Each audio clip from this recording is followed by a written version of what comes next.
মিরপুর থেকে আমাদের সঙ্গে যোগ দিচ্ছেন আইপিডি নির্বাহী পরিচালক পরিকল্পনাবিদ ডক্টর মোহাম্মদ আরিফুল ইসলাম এবং ঢাকা মেডিকেল কলেজ এলাকা থেকে আছেন সহকর্মী মোহাম্মদ ওমর ফারুক। প্রথমে সহকর্মী ওমর ফারুকের কাছে জেনে নেব সেখানকার সবশেষ পরিস্থিতি। ওমর, আপনি তো ঢাকা মেডিকেল কলেজ এলাকায় আছেন, সেখানে জলাবদ্ধতার এখন কি পরিস্থিতি, পানি নামার হার কেমন দেখতে পাচ্ছেন? দেখুন, সকাল ৬টার দিকে যে প্রবল বৃষ্টি হয়েছে, রাজধানীতে ভারী বৃষ্টি হয়েছে, এরপর থেকে প্রায় ১৬-১৭ ঘন্টা পার হয়ে গেলেও কিন্তু এই শহীদ মিনারের সামনে অর্থাৎ ঢাকা মেডিকেল কলেজের সামনের যে অবস্থান সেটি কিন্তু পানি এখনো নিষ্কাশন হয়নি। আমরা এই মুহূর্তে যে জায়গাটিতে রয়েছে আপনাদের যদি একটু দেখানোর চেষ্টা করি, জায়গাটি এখন কিন্তু পানি প্রায় কোমর সমান অর্থাৎ হাঁটু সমান, কোনো কোনো জায়গায় কোমর সমান পানি রয়েছে এবং এখানে কিন্তু অনেকগুলো গাড়ি আমরা দেখতে পেয়েছি যে বিকল হয়ে গেছে এবং বিশেষ করে যে সিএনজি চালিত গাড়ি এবং প্রাইভেট কার অনেকগুলো কিন্তু বিকল হয়ে গেছে। তবে এখানকার স্থানীয়দের সাথে আমরা কথা বলেছি, যারা পথচারী আছে তাদের সাথে কথা বলেছি, তারা বলছেন যে ১৭ ঘন্টা পার হয়ে গেলেও এখন পর্যন্ত সিটি কর্পোরেশনের পক্ষ থেকে কিন্তু কেউ আসেননি এবং জনপ্রতিনিধি আসেননি। পানি নিষ্কাশনের জন্য যে ব্যবস্থাপনা প্রয়োজন সেটি কিন্তু হয়নি। একটু আগে আমি কাকরাইলে ছিলাম, কাকরাইলেও কিন্তু একই অবস্থা। আমি একটু আগে গিয়েছিলাম কাকরাইলে মোড়ে প্রধান বিচারপতির যে বাসভবন, সেটিও কিন্তু একই অবস্থা।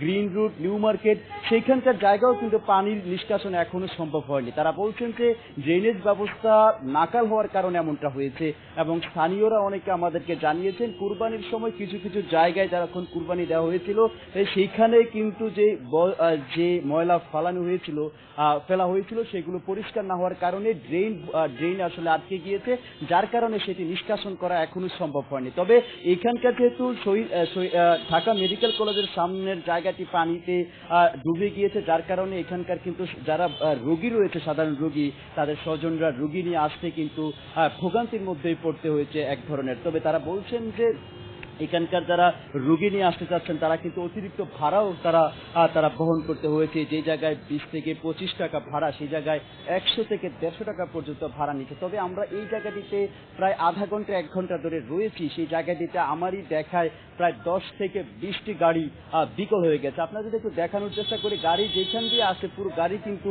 ডুবে যাচ্ছে, যে জায়গায় নিচে ইঞ্জিন রয়েছে সেইগুলো ডুবে যাচ্ছে। তবে সব মিলিয়ে যদি বলতে চাই, এখন পর্যন্ত রাজধানীতে কিছু কিছু জায়গায় পানি নিষ্কাশন সম্ভব হয়নি। ঢাকা সিটি কর্পোরেশন, উত্তর দক্ষিণ কোন সিটি কর্পোরেশনের যারা আছেন তারা কিন্তু সেইভাবে পানি নিষ্কাশন করতে পারেননি। তারা এখন পর্যন্ত স্থানীয়রা বলছেন যে যারা যে পরিমাণ কর দেন সরকারকে বা সিটি কর্পোরেশনকে, তারা কিন্তু সেই করের যে সুবিধা তারা কিন্তু সেটি পাচ্ছে না। তবে তারা আমাদেরকে জানিয়েছেন যে স্থানীয়রা যে শুধুমাত্র সিটি কর্পোরেশন অবহেলার কারণে এবং ড্রেনেজ ব্যবস্থা নাকাল হওয়ার কারণে দিনের পর দিন যে ব্যবস্থাপনা তৈরি হয়েছে রাজধানীতে, সেই কারণে কিন্তু এই 6 ঘন্টা বৃষ্টির পানি সেটি কিন্তু প্রায় 17 ঘন্টা পরেও নিষ্কাশন করা সম্ভব হয়নি। তার একটি কারণ, পানি নিষ্কাশন ব্যবস্থাপনা সিটি কর্পোরেশনের ঠিক নেই, সেটিকেই তারা মূল দায়ী বলছেন। তবে সিটি কর্পোরেশনের পক্ষ থেকে এখন পর্যন্ত কোনো ধরনের বক্তব্য কিন্তু পায়নি নিষ্কাশনের ব্যবস্থা নিয়ে। তবে এখনকার যে অবস্থা রয়েছে সেটি কিন্তু আগামীকাল পর্যন্ত থাকতে পারে। আমরা যেটি দেখেছি, যেহেতু পানি নিষ্কাশনের কোনো ব্যবস্থাই নেই, বিশেষ করে নিউ মার্কেট এলাকায় আমরা গিয়েছি, সেখানে কিন্তু প্রায় কোমর সমান পানি। অর্থাৎ সব মিলিয়ে বলতে চাই, রাজধানীর বিভিন্ন জায়গায় এখনো পানি নিষ্কাশন হয়নি।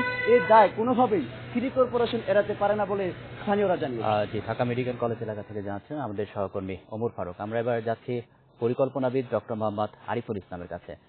জনাব আরিফুল ইসলাম, আপনাকে স্বাগত জানাচ্ছি ইন্ডিপেন্ডেন্ট সংবাদে। আমাদের সহকর্মী যেমনটি দেখাচ্ছিলেন যে ঢাকা মেডিকেল কলেজ এলাকায় এখনো পানি জমে আছে, শুধু সেখানেই নয়, ঢাকা শহরে এখনো অনেক জায়গাতেই পানি রয়েছে। এই যে বৃষ্টি হলেই ভোগান্তিতে পড়ে নগরবাসী, এ থেকে পরিত্রাণ কেন মিলছে না? গল্পটা আসলে কোথায়? প্রথমে আমি যদি কারণটাতে আসি যে এটা হয়েছে কেন, তাহলে হয়তো পরিত্রাণের উপায়টা খোঁজা সহজ হবে। তো আমাদের জনসংখ্যার ঊর্ধ্বগতি, রাজধানীতে বিভিন্ন প্রয়োজনে মানুষ রাজধানীতে আসে, চাকরি, বাসস্থান, চিকিৎসা সেবা, শিক্ষা, বিভিন্ন কারণে জনসংখ্যার যে ঊর্ধ্বগতি ঢাকা শহরে, তো ঢাকা শহরটা সেই জনসংখ্যার চাপ অনেক ক্ষেত্রেই সামাল দিতে পারছে না এবং একই সাথে এই মানুষের ঊর্ধ্বগতির কারণে তৈরি হচ্ছে রাস্তাঘাট, বিভিন্ন বাসস্থান, এবং এই বাসস্থানগুলো তৈরি হচ্ছে বেশিরভাগ ক্ষেত্রে যে জায়গাগুলা কম খরচে মিলে সেরকম জায়গা, যেমন জলাভূমি ভরাট করে খালের ধারে এই ধরনের অবৈধ স্থাপনা বা শহরের যে এনক্রোচমেন্ট বিভিন্ন জায়গায় যেখানে করা উচিত না সেই জায়গায় করার কারণে আমরা আমাদের ন্যাচারাল ড্রেনেজ সিস্টেমটাকে নষ্ট করে দিয়েছি।